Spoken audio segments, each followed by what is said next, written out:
Hey guys, we are starting a brand new series on Sunday mornings called Jesus and Stress. I hope you enjoyed our study through the book of Colossians. I know we didn't get into chapter 4, but that's okay. We got through the main meat of Colossians, and it might be a good this week, even just to remind students like, hey, even though we finished this study on the book of Colossians and this idea of focus, that we need to be focusing on God, this next series, this series about Jesus and stress, it's going to really tap into that. You know, what are we focusing on and what's going to be causing and creating those stressors in our life. And so this week, the main idea, the main point that we want to try to get across is the fact that God is greater than any stress. And it creates this little mathematic equation, and it's the God and the greater than stress. And I think that might be important for you guys to write out or to put it somewhere, write it on an iPad, write it on your phone, show it to everyone. Then just ask them like, hey, what do you think this means? Because this is going to be a reoccurring idea that we believe as Christians that God is greater than stress. The world is going to say that stress can overcome you. You need to find a way to deal with stress. You need to find something inside of yourself to try to beat stress, or you need to turn to drugs. You need to turn to addictives. You need to turn to some kind of outside stimulant to help you get over stress. And yet as Christians, our hope, our promise, our joy is the fact that God is greater than even our stress, and God will give us the strength to overcome. As Christians, we will be stressed, but we have the solution, and that is turning to the Lord. The lesson is broken up into 3 areas. It's pretty simple. With the beginning Bible background, I would always encourage you to read that. This lesson comes out of the book of Luke chapter 12, and I would encourage you, read the entire chapter of Luke 12. It's not that long, or that's a lie. It is kind of long, but it's not a ton of reading. You should be able to do it in just a couple of minutes on your own, just so you understand the context. And again, the reason this is so important is because if we just teach stories that are just stories without giving the context, the historical background, or even the context of what was being said when we dive into this particular passage, if we don't do that, we're not teaching students how to read and study the Bible. We're merely just giving them some stories. A couple things to point out potentially as a background in the context. The guy Luke, he's a doctor. In fact, he's a Gentile, which is interesting. He's the only Gentile, you read this in the notes, he's the only Gentile to write any book of the Bible. Everyone else is either a Hebrew or a Jew. He's the only Gentile author, and he's going to be writing to record this account of the life of Jesus for his friend Theophilus. And he's a close companion of Paul. And so you'll wrap up kind of this background understanding, knowing that, hey, even 2,000 years ago, life was still stressful. They still had worries. They still had anxiety. Despite the fact that we seem to see stress everywhere, it's not a new thing. And so that's why Jesus talks about it. So to open up the lesson, after you guys have kind of cut up and carried on and kind of just dialogued about what's going on in your weekend. And again, I think this is one of the most important things about Life Group is that you spend time building those relationships. Specifically you guys, my middle school boys and the middle school girls, if you feel like, hey, we're not really establishing a good connection, like we're driving in on the lesson and it just doesn't seem like people are talking, spend 10, 15, and if need be 20 minutes talking about what they want to talk about. It then earns you the credibility so that when you ask them a more difficult or more spiritually pressing question, they already know, hey, you care about me. You know that I like jelly-filled donuts. As silly as that is, yeah, I'll talk with you about this serious spiritual thing, and I see that you care about me. Because that's what we want to do. We want to communicate that we see you, that we care about you, and that we're for you. So spend that time hanging out, connecting, but then dive in, and I think their opening activity is a good idea. Starting out with the quote, 82% of teenagers in a recent survey admitted that they experience extreme to moderate stress within the past school year, and then ask them, hey, do you think that's accurate? Would you say that's reflective of your school or your surroundings, that 82%, the majority of your friends, feel stressed out? Then ask, so what are the stressors? What causes us to be so stressed out? And then finally, do you ever hear your friends talking about how stressed out they are? And then when you hear that, what kind of effect does it have on you? All these questions are straight out of the lesson. I think each of these are really, really good. So there is an option to be able to use a paper where they write out, and I'll make those available. But if you'd like to just lead a discussion, you can do that as well. but ask them their favorite things. What do they think are necessities? And then asking, how would their life be impacted if these were to be taken away from you? How would this impact you on a daily basis? And so you want to help them see, man, even the people living 2,000 years ago, they had these things. And they would probably look different, right? It probably wasn't Wi-Fi. It probably wasn't video games. It probably wasn't Jordans, which are sneakers, if y'all don't know. That probably wasn't the thing that was causing them stress, but they had things that were stressing them out, that impacted them on a daily basis. And this is what we want to confront, because stress has been around since the beginning, and it's not going to go away until Jesus comes back. And you can tell them that, like, stress is going to be here until Jesus comes back. So as Christians, how do we have victory over that? And that's where you want to introduce the main idea that God is greater than our stress. And if God is greater than our stress, that means God is better than our stress. So there's a way that if we're following after God, that we too can have victory over the stress and anxiety in our life. And so jumping in, I want you to kind of point out as you're going into the main text, Luke 12, verses 22 through, we're going to be reading Luke 12, 22 through 31. I'm thinking about the whole thing, but this might be a good place to bring in, hey, before you start reading in 22, kind of fill in the details. Jesus has been he's been talking about, hey, be careful of the Pharisees who are so caught up in the affairs of this life that they're going to miss out in eternity.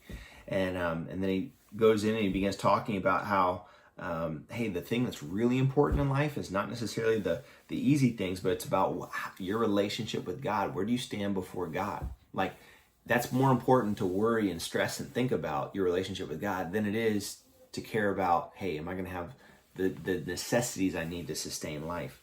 And then he also goes into the parable of the rich fool, the guy who has all this stuff and he's focused on making sure that his stuff is stored up on earth, but eventually he's going to die and he's going to have to go before the Lord. That's what Jesus is trying to explain. It's like, look, this is what's important. This is the important things in life.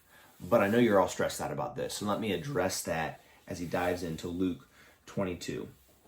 And so with this, you're going to have the students just read a couple of verses at a time. First, have them read 22 through 23 and have them think about, hey, the necessities in life. What were their necessities and how might those have been different from our necessities? And then showing them that, man, he's reminding them that life is greater than just food or body, or more important than clothing. He wants them to know that we were made in the image of God, and being made by God means that God values us. God cares about us. Then have someone read Luke 12:24 and bring up that, hey, brings up this analogy about ravens, like God provides for the ravens. And if he does that for creation, what does that mean about us? And then in verses 25 and 26, he again brings up this issue of anxiety and worry, and what's he asked them to do with it. And these are all just coming straight out of the lesson. I think you can walk question by question down. And then in Luke 12:27 through 31, he asked them, hey, what's the chief problem when it comes to worry? What is the chief problem? And have the students answer that, because we're all struggling with it. We all struggle with worry, and yet Jesus points out that the chief problem of worrying is that it actually reveals a lack of faith. Now, I'm not necessarily talking about anxiety. I'm not necessarily talking about depression. Those can be caused by lack of faith. This can be caused by chemical issues. There's a lot of things going on. But specifically when it comes to worrying about things, when it comes to that, oh, I'm just so nervous about this, it comes down to a lack of faith. And on one hand, it can actually be very, very powerful, because when we begin worrying, it shows that we have a lack of faith that we're able to do whatever it is, which is actually a step in the right direction. We don't feel that way, right? We feel like, man, I'm losing control. I am out of control. I don't know what to do. I don't have enough energy. I don't have enough time to take care of all my finals in school and be able to live up to my parents' expectations and get to sports practice and balance church with my social life. And what if I let my friends down? Like, I don't have the ability to take care of all of that stuff. And so here's where God steps in. We don't have that ability to take care of all of that. We are insufficient, and yet he is. And so Jesus is wanting to turn their attention. He's like, look, you're stressed out because you can't control this stuff, but God can. So rather than you being stressed out about this, you need to turn and put your affections on God. And this is really important. This is a good time for you guys to be able to share a story out of your own life, and think about this in advance. But this is one of those where the theological truth that God has control over all circumstances, and if we place our faith in him, then he will take care of us. That sounds really good on paper, but it's hard to see that worked out in the real world unless I hear some kind of a story. And even though we're reading it in scripture, I think it's important for them to hear straight from you, hey, how has God done that in my life? Then the second question is, why would a lack of faith cause stress and worry? Why does it cause the stress and worry that we feel? When we don't place our faith properly in God like we should, why does that cause that? And it just feels like life's out of control. We believe that fixing our situations is in our hands, but it's not. And so the passage goes on in Luke 12:29 through 31. And you need to turn this. And Jesus is asking them about, the things that personally impact them, and ask your students, hey, if Jesus were advising you not to worry and get stressed out, what would he be asking you to not worry about? And then the very last verse in Luke 12, it says in verse 31, instead seek his kingdom and these things will be added to you. So what is the kingdom of God?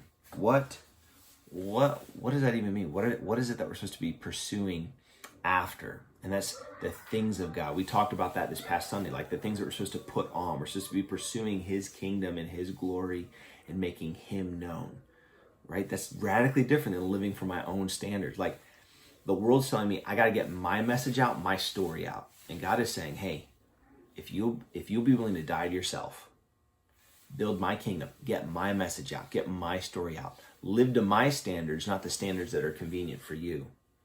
I'm going to give you all these other things. I'm going to give you the things that you need to be responsible for in life. And if you know the story of George Mueller had an orphanage in which he had all these orphans, and one day in specific, they didn't have any breakfast. And they began praying and said, Lord, would you provide breakfast? Well, would you have it know that the milk truck broke down right in front of their house, and so all of a sudden they had all this milk. And then also this baker ended up showing up on their front door and said, hey, I felt like I needed to wake up, make all this bread, and then give it to you guys. And God miraculously provided, and that's the documented historical truth, I'm not making that up, gave it to them and gave them breakfast. And George was able to help the orphans see, look, God provides. It's important to help our students know that. It's hard to step out because it means that I have to stop caring about the details and I have to start caring about the main thing and let God care about the details. But that's how life following after God really works. If I care about the main things, he's going to take care of the details. As you wrap up the lesson, the very last word, there's a couple of different stories. I would encourage you maybe to lead it this way. High schoolers specifically, I'd maybe have your students break up into pairs, maybe ones and two, pair two people, and have them read these passages individually, like the parting of the Red Sea, and then come back with the answer to this question: what is the thing that God is greater than? Middle schoolers, the way that you can lead that, I think, especially if you have a whiteboard, is you can be writing those out and just have someone like, hey, so I need someone to read, 1 Samuel 17:42 through 49, which is the story of David killing Goliath. Like, okay, so what is God greater than? He's bigger than giant obstacles, right? But helping them see, okay, throughout history, God is greater than all these things. So here's how you wrap it up. What does it look like to take an act of faith, or to commit an act of faith, to take a step of faith in trusting God? If we believe that God is greater than anything in our lives, what does it look like to walk in faith? And this is where I'd like to challenge you. Have them come up with one thing this week, how they can practice placing their faith in Jesus. And maybe it's just a simple act of prayer.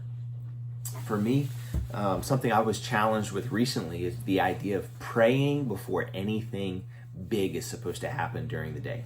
And so I really encourage you, have fun with this lesson. Make sure that you ask them what causes them to be stressed out, but continually remind them, look, God is greater than the stress in your life. If we let him take care of the little things that we get stressed about, we make him the main thing, he'll take care of all the details. Love you guys, and I will see you next Sunday.